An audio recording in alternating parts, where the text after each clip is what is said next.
All right, before we read our next chapter, I want you to turn to the back of your packet for our comprehension and analysis. Okay, I'm going to read those questions just in case you don't have your packet.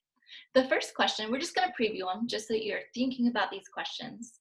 Now we finished chapter 5 and we're starting chapter 6. So the first question says, summarize Sophie's and the big friendly giant's first conversation. What did Sophie learn? Or what was that conversation about? Okay, in one complete sentence, maybe two.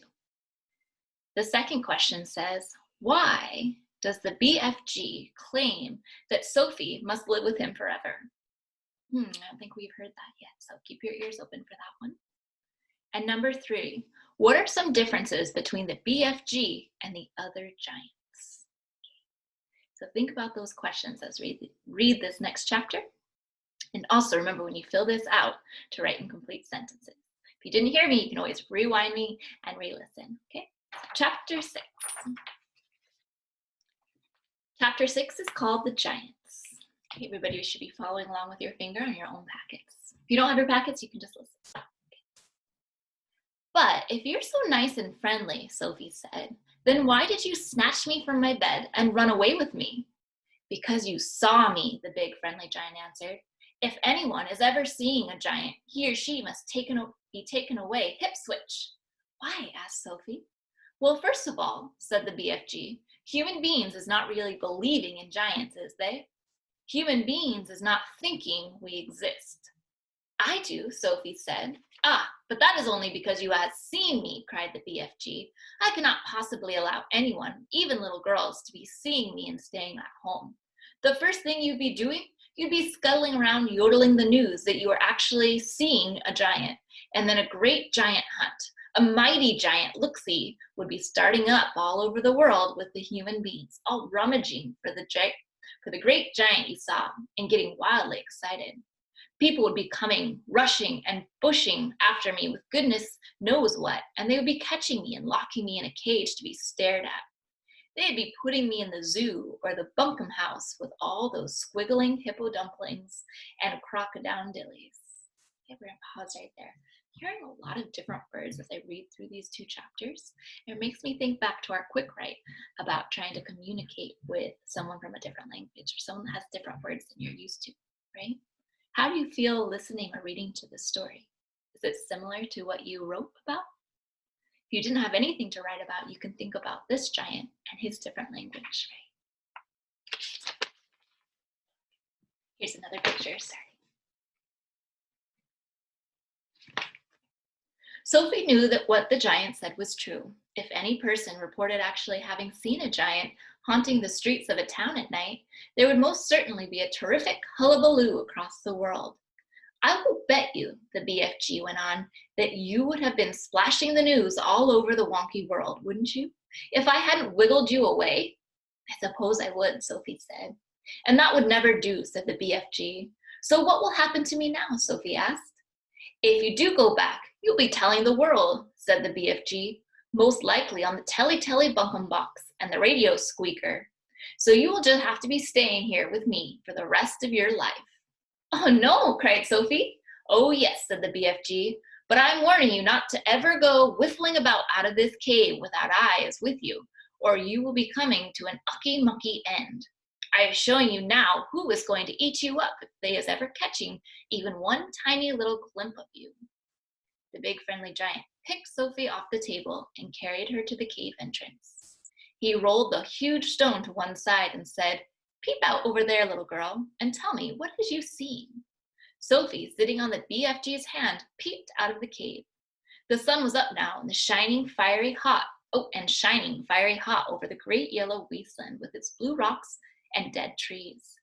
Is you seeing them? The BFG asked.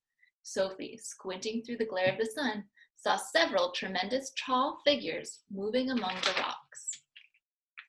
About 500 yards away, 3 or 4 others were sitting quite motionless on the rocks themselves. This is giant country, the BFG said. The giants were all naked except for a sort of short skirt around their waists, and their skins were burnt brown by the sun. But it was their sheer size of each one of them that boggled Sophie's brain most of all. They were simply colossal. Ooh, colossal, that's one of your words. I'm going to read that sentence again, your vocabulary words. They were simply colossal, far taller and wider than the big friendly giant upon whose hand she was now sitting. And oh, how ugly they were! Many of them had large bellies. All of them had long arms and big feet. They were too far away for their faces to be seen clearly, and perhaps that was a good thing. What on earth are they doing? Sophie asked. Nothing, said the BFG. They is just moochling and foochling around, waiting for the night to come. Then they will all be galloping off to the places where people is living to find their suppers. You mean to Turkey, Sophie said. Bone-crunching giant will be galloping off to Turkey, of course, said the BFG, but the others will be whiffling off to all sorts of flung-away places, like Wellington for booty flavor and Panama for the hatty taste. Every giant is having his own favorite hunting ground. Do they ever go to England? Sophie asked. Often, said the BFG. They say the English is tasting ever so wonderfully of crog scallop. Not sure I quite know what that means, Sophie said. Meanings is not important, said the BFG. I cannot be right all the time. Quite often I is left instead of right. And all those beastly giants over there are really going off again tonight to eat people? Sophie asked. All of them is guzzling human beings every night, the BFG answered. All of them excepting me. That is why you will be coming to an ucky-mucky end if any of them should ever be getting his gogglers upon you. You will be swallowed up like a piece of frumpkin pie, all in one dollop. But eating people is horrible, Sophie cried. It's frightful. Why doesn't someone stop them?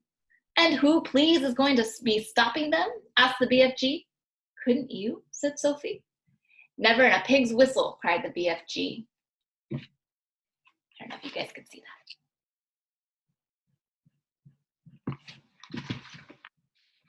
All of those man-eating giants is enormous and very fierce. They is all at least 2 times my wideness and double my royal highness. Twice as high as you, cried Sophie. Easily that, said the BFG. You is seeing them in the distance, but just wait till you get them close up. Those giants is all at least 50 feet tall with huge muscles and cockles alive. Alive, oh! I is the titchy one. I is the runt. 24 feet is puddle nuts in giant country. You mustn't feel bad about it, Sophie said. I think you are just great. Why, even your toes must be as big as sausages. Bigger, said the BFG, looking pleased. They is as big as bumplehammers. How many giants are there out there? Sophie asked. 9 altogether, answered the BFG.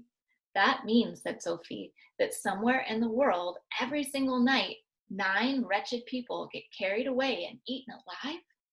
More, said the BFG. It's all depending, you see, on how big the human being is. Japanese beans is very small, so a giant will need to gobble up about 6 Japanese before he is feeling full up. Others, like the Norway people and the Yankee Doodles, is ever so much bigger, and usually 2 or 3 of those makes a good tuck-in. But do these disgusting giants go to every single country in the world? Sophie asked. All countries excepting Greece is getting visited sometime or another, the BFG answered.